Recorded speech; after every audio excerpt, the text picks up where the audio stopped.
सर्वांना विनंती आहे, सर्वांनी दोन्ही हात उंच करून आपण सर्वांनी घोषणा द्यायच्या आहेत. बोला भारत माता की जय, भारत माता की जय, वंदे वंदे भारतीय जनता पार्टीचा संभाजी नगर या महानगरपालिकेच्या होऊ घातलेल्या या निवडणुकीच्या प्रचाराच्या निमित्ताने आज आपण सर्वजण या ठिकाणी बूथचे प्रमुख पदाधिकारी आणि कार्यकर्ते उपस्थित आहात. आपला सर्वांना माहीत आहे की ही निवडणूक ही आपल्या सर्वांसाठी किती महत्त्वाची आहे. खरं तर या निवडणुकीला एक वेगळं असं महत्त्व आहे. मला असं आठवतं की प्रदीर्घ काळानंतर या निवडणुका होऊ घातलेल्या आहेत आणि या 6-7 किती वर्ष आली, 10 वर्ष, 9-10 वर्षानंतर या भागातील या महानगरपालिकेच्या निवडणुका होत आहेत. आणि या निवडणुकीचं महत्त्व असं आहे की या शहरामधील असणाऱ्या प्रत्येकाला जे वाटत होतं की या शहराला आणि या शहरातील असणाऱ्या नागरिकांच्या मनामध्ये काय आहे, तर या शहरातील नागरिकांच्या मनामध्ये होतं की इथलं असणारं शहराचं नाव यामध्ये बदल व्हावा आणि शहराच्या नावामध्ये बदल करून महानगराच्या नावामध्ये सुद्धा बदल करणं हे अपेक्षित होतं. आणि ही निवडणूक त्या पार्श्वभूमीवरती आहे की आज पहिल्यांदा आत्ता होणारी ही निवडणूक छत्रपती संभाजीनगर महानगरपालिका या नावाने होते. त्यामुळे हे एक अनन्यसाधारण असं या निवडणुकीला महत्त्व आहे. त्यामुळे इथल्या असणाऱ्या प्रत्येकाने या निवडणुकीच्या प्रचारामध्ये बूथच्या आपल्या असणाऱ्या प्रत्येक कार्यकर्त्याने हे घराघरामध्ये जाऊन हे प्रत्येकापर्यंत पोचवलं पाहिजे की हे कोणी केलं, हे आपल्या सरकारने केलं आहे. हे आपण पहिल्यांदा आपल्या अस्मितेची असणारी ही निवडणूक आहे आणि त्यामुळे या निवडणुकीकडे पाहण्याचा आपला दृष्टिकोन जो आहे तो वेगळा असला पाहिजे. हे आपण सर्वांनी लोकांपर्यंत पोचवलं पाहिजे. भारतीय जनता पार्टीचा कार्यकर्ता याला पूर्ण कल्पना आहे. देशाचे पंतप्रधान नरेंद्र मोदीजी यांच्या नेतृत्वामध्ये आणि महाराष्ट्राचे लोकप्रिय असे मुख्यमंत्री आदरणीय देवेंद्रजी यांच्या नेतृत्वामध्ये केंद्रामध्ये NDAचं सरकार आहे आणि राज्यामध्ये सुद्धा देवेंद्रजींच्या नेतृत्वातलं महायुतीचं सरकार आहे. त्यामुळे या दोघांच्या नेतृत्वामध्ये NDAचं असणारं केंद्रातलं सरकार आणि राज्यामध्ये असणारं महायुतीचं सरकार, ही दोनही सरकारं अतिशय गतिमान पद्धतीने काम करताना तुम्हाला आम्हाला सर्वांना दिसतात. आणि त्यामुळे या कामांमुळे प्रत्येक शहर या शहराला गतिमान करण्याचं काम हे केंद्र आणि राज्याचं सरकार करत आहे. आणि त्यामुळे तुम्हाला आम्हाला सर्वांना लोकांपर्यंत या प्रत्येक गोष्टीचा असणारा संदर्भ, या प्रत्येक विषयाला असणारा संदर्भ हा प्रत्येकापर्यंत घरोघरी जाऊन 15 तारखेला निवडणूक आहेत. त्यामुळे येणाऱ्या 7-8 दिवस हे आपल्यासाठी अत्यंत महत्त्वाचे आहेत. कार्यकर्ता म्हणून महत्त्वाचे आहेत, पदाधिकारी म्हणून आपल्याला अत्यंत महत्त्वाचे आहेत. देशाचे पंतप्रधान नरेंद्र मोदीजी 24 तासापैकी 16-18 तास काम करतात. देवेंद्रजी सुद्धा 16 तासापेक्षा जास्त तास हे महाराष्ट्राच्या एकंदरीत या जडणघडणीमध्ये त्यांच्या असणारं योगदान मिळालं पाहिजे यासाठी जास्तीत जास्त वेळ हा ते देत असतात. त्यामुळे आपणही या 8 ते 10 दिवसामध्ये कमीत कमी 8 ते 10 तास निदान कार्यकर्ता म्हणून या निवडणुकीसाठी देणं हे अत्यंत गरजेचं आहे. वोकल होऊन आपल्याला लोकांपर्यंत गेलं पाहिजे. आपल्याला प्रत्येकाने घरोघरी जात असताना आपण भारतीय जनता पार्टीला मतदान का करावं, भारतीय जनता पार्टीच का, हे आपण लोकांना पटवून सांगणं हे अत्यंत गरजेचं आहे. थोडा वेळ गेला तरी चालेल, परंतु त्या घरामध्ये गेल्यानंतर तिथल्या असणाऱ्या मतदारांना हे समजून सांगितलं पाहिजे, देश हितासाठी, राष्ट्राच्या परमवैभवासाठी आणि येणाऱ्या पुढच्या पिढीच्या उज्ज्वल भविष्यासाठी भारतीय जनता पार्टी शिवाय कोणत्याही पार्टीला मतदान करू नका हे पटवून सांगणं हे अत्यंत गरजेचं आहे. हे यासाठी सांगितलं पाहिजे. देशाचे पंतप्रधान नरेंद्र मोदीजी हे वारंवार सांगण्याचा प्रयत्न करतात, मैं न खाऊंगा और किसी को खाने नहीं दूंगा. त्यामुळे एक गोष्ट लक्षात घेतली पाहिजे, गेली वर्षानुवर्ष आपल्याला सर्वांना माहीत आहे, तत्कालीन राजीव गांधीजींनी सुद्धा असं सांगण्याचा कधीतरी प्रयत्न केला होता की आपल्याला केंद्रातून येणारा प्रत्येक पैसा जोपर्यंत खाली स्थानिक स्वराज्य संस्थांपर्यंत जाईपर्यंत वरून 1 रुपया पाठवला तर खाली 15 पैसेच फक्त शिल्लक राहतात. एवढा मोठ्या प्रमाणामध्ये लिकेजेस आहेत, भ्रष्टाचार होतो, हे वारंवार ज्यावेळेला सांगण्याचा ते प्रयत्न करत होते. आज देशाचे पंतप्रधान नरेंद्र मोदीजींच्या नेतृत्वामध्ये वरून 1 रुपया पाठवल्यानंतर खालीपर्यंत अत्यंत 100% कोणतंही लिकेज न होता पैसे हे खालीपर्यंत स्थानिक स्वराज्य संस्थेत जात आहे, हे आपण सर्वांनी लक्षात. आणि ही परंपरा हे आपल्याला पुढे नेणं, अविरतपणे पुढे नेणं हे अत्यंत गरजेचं आहे. आणि त्यामुळे सशक्त भारत बनवण्याची जी प्रक्रिया आहे त्यामध्ये सशक्त भाजपा हे अत्यंत गरजेचं आहे. पार्लमेंट टू पंचायत भाजपा हे अत्यंत गरजेचं आहे. आणि त्यासाठी प्रत्येक महानगरपालिका या एका चांगल्या विचाराच्या हातामध्ये असणं हे अत्यंत गरजेचं आहे. आणि तो विचार, पारदर्शक विचार जो आहे, तो पारदर्शकपणे कारभार करण्याचा विचार हा भारतीय जनता पार्टी व्यतिरिक्त कोणत्याच पार्टीमध्ये नाही, हे आपल्याला अतिशय चांगल्या पद्धतीने पटवून दिलं पाहिजे. आपण गेली वर्षानुवर्ष पाहताय, या 11 वर्षाचा नरेंद्र मोदीजींचा केंद्रातला कारभार पाहताय, देवेंद्रजींच्या नेतृत्वातला असणारा कारभार पाहताय. पारदर्शकता तुम्हाला सर्व ठिकाणी लक्षात येते. त्यामुळे ही पारदर्शकता आपल्याला या छत्रपती संभाजीनगर महानगरपालिकेमध्ये आपल्याला दाखवायची आहे. आणि म्हणून तुम्हाला भारतीय जनता पार्टीलाच मतदान करावं हे आपल्याला पटवून देणं हे अत्यंत गरजेचं आहे. आपण सर्वजण भारतीय जनता पार्टीचे अतिशय क्रियाशील असे कार्यकर्ते आहात, पदाधिकारी आहात. वर्षानुवर्ष काम करण्याचा तुमचा आमचा एक वेगळा असा अनुभव आहे. निवडणुकीचाही अतिशय चांगला अनुभव असतो.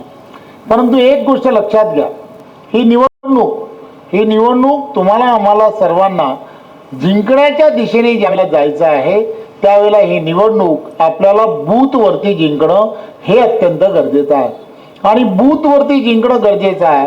आणि यासाठी आपल्याला काय करावं लागेल तर बूथवरती आपल्या पूर्णच्या पूर्ण कमिटीतील असणाऱ्या प्रत्येक कार्यकर्त्यांनी आपली असणारी बूथ इंटू 10ची असणारी पूर्ण कमिटी, या प्रत्येक कमिटीने प्रत्येक घराघरामध्ये जाऊन आपल्याला आपला असणारा जाहीरनामा आपण 5 वर्षामध्ये काय करणार, आपण 5 वर्षामध्ये इतर पार्टीसारखं आपलं नाही. आपण निवडणुकीला ज्या वेळेला सामोरं जात असतो त्यावेळेला निवडणुकीला सामोरं जात असताना आपण आम्हाला निवडून जेव्हा देणार आहात त्यावेळेला आम्ही 5 वर्षात काय करणार आहोत हा आपण संकल्प किंवा जाहीरनामा हा आपण करत असतो. त्यामुळे त्या जाहीरनाम्यामधील असणाऱ्या प्रत्येक गोष्ट ही आपण पूर्ण करण्याचा अतिशय प्रामाणिकपणे प्रयत्न करत असतो. आता तर आपल्याला केंद्रातही आपलं सरकार आहे आणि राज्यातही आपलं सरकार आहे. त्यामुळे एक विचाराचं सरकार असल्यामुळे अनेक धोरणात्मक निर्णय जे आहेत ते आपल्याला केंद्र आणि राज्यामुळे आपल्याला सहजपणे घेता येऊ शकतात आणि म्हणून एक विचाराचंच सरकार हे या महानगरपालिकेत आणणं हे अत्यंत गरजेचं आहे. हेही आपल्याला पटवून सांगता येऊ शकतं.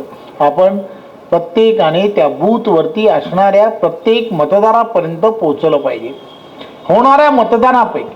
होणाऱ्या मतदानापैकी आपल्याला 51% लढाई जिंकायची आहे. याचा अर्थ असा आहे की तुम्हाला आम्हाला सर्वांना होणाऱ्या मतदानाच्या 50%पेक्षा जास्त मतदान हे कसं होईल यासाठी आपण जास्तीत जास्त प्रयत्न करायला हवं. आपण आपल्या त्या बूथवरती असणारी सर्व समीकरणं ही जाणून घेतली पाहिजे. आपल्याला ते मतदान कसं जास्त मिळेल, छोट्या छोट्या विविध पक्षातील असणाऱ्या कार्यकर्त्यांशी सुद्धा सुसंवाद साधून त्यांना सुद्धा हे पटवून दिलं पाहिजे. अरे बाबा, हे मतदान जे आहे हे मतदान एखाद्या प्रभागातील नगरसेवक निवडून देण्यासाठी नाही. हे मतदान आपल्या पुढच्या पिढीचं भविष्य हे उज्ज्वल करण्यासाठी आहे. देशाचे पंतप्रधान नरेंद्र मोदीजी हे आपल्याला माहीत आहे विकसित भारत बनवण्यासाठी त्यांची सातत्याने असणारी धडपड आहे. महाराष्ट्राचे लोकप्रिय असे मुख्यमंत्री हे सुद्धा विकसित महाराष्ट्र बनवण्यासाठी त्यांची असणारी धडपड आहे. आणि तुम्ही आम्ही सर्वांनी हेही लोकांना सांगितलं पाहिजे, हेही मतदारांना सांगितलं पाहिजे की आपल्याला सुद्धा छत्रपती संभाजीनगर हे जर विकसित करायचं असेल तर भारतीय जनता पार्टी शिवाय पर्याय नाही, हेही आपल्याला पटवून दिलं पाहिजे. आपण सर्वजण जाणता की ही सर्वच्या सर्व नगरी जी आहे ती उद्योग नगरी म्हणून सुद्धा ओळखली जाते. आणि या उद्योग नगरीला एक वेगळ्या दिशेने नेणं, इथल्या असणाऱ्या अनेक व्यवस्था किंवा इथल्या असणाऱ्या वाहतुकीच्या अनेक व्यवस्था, मग इथे आपण पाहिलं असेल समृद्धीला जोडला गेलेला हा संपूर्ण परिसर असेल किंवा इथलं असणारं विमानतळ असेल, या सगळ्या विषयाला खऱ्या अर्थाने चालना देण्याचं काम जर कोणी केलं असेल तर ते आपल्या सरकारने केलं आहे. हे आपण लोकांना पटवून देणं हे अत्यंत गरजेचं आहे. मोठ्या प्रमाणामध्ये या भागामध्ये उद्योगधंदे येत आहेत. देशाचे पंतप्रधान नरेंद्र मोदीजी यांच्या नेतृत्वामध्ये आणि महाराष्ट्राचे लोकप्रिय असे आपले देवेंद्रजी यांच्या नेतृत्वामध्ये फॉरेन ज्याला म्हणतो FDAची सर्वात जास्त FDA हा यावर्षी किंवा हे सरकार आल्यानंतर हा महाराष्ट्रात येण्याचं कारणच असं आहे की आपल्या सरकारच्या माध्यमातून अतिशय पारदर्शकपणे उद्योगांना सुद्धा मोठ्या प्रमाणामध्ये चालना देण्याचं काम हे या सरकारच्या माध्यमातून केलं गेलं आहे. आपल्याला माहीत आहे की बाहेरच्या देशांमधून मोठ्या प्रमाणामध्ये आपल्या देशामध्ये एक वेगळ्या पद्धतीने आपल्या देशाला एक देशाकडे पाहण्याचा लोकांचा दृष्टिकोन हा बदलला. देश नरेंद्र मोदीजींच्या नेतृत्वामध्ये एका परमवैभवाच्या दिशेने जाताना तुम्हाला आम्हाला सर्वांना दिसतोय. ही जी प्रतिमा आहे ही प्रतिमा तुम्हाला आम्हाला सर्वांना एक वेगळ्या दिशेने नेताना देशाचे पंतप्रधान आपल्याला सर्वांना दिसत आहेत. म्हणून आपण सर्वांनी प्रत्येक विषय आपण लोकांपर्यंत सांगणं हे अत्यंत गरजेचं आहे.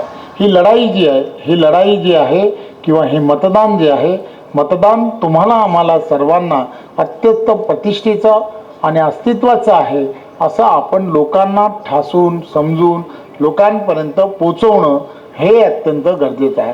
मला माहीत आहे की गेल्या काही वर्षांपासून इथल्या असणाऱ्या पाण्याची समस्या फार मोठी आहे, परंतु देवेंद्रजींच्या नेतृत्वात अंतिम टप्प्यामध्ये हे सर्वच्या सर्व आलं आहे. येणाऱ्या 1 महिन्याच्या आतच या सगळ्या पाण्याची जी व्यवस्था आहे, या शहराला जी गरज होती ही गरज ही आपल्याच माध्यमातून आपल्याच सरकारच्या माध्यमातून पूर्ण झाली आहे.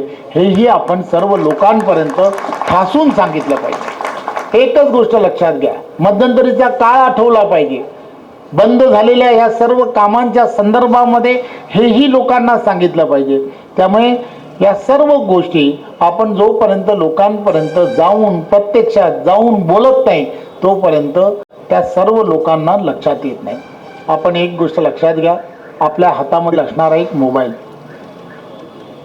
मग 2,000चा असो, 5,000चा असो किंवा 2 लाखाचा असो, परंतु हा मोबाईल जो आहे, हा मोबाईल आपण सर्वांनी लक्षात घ्या, रोज सकाळी किंवा रात्री जोपर्यंत आपण चार्ज करत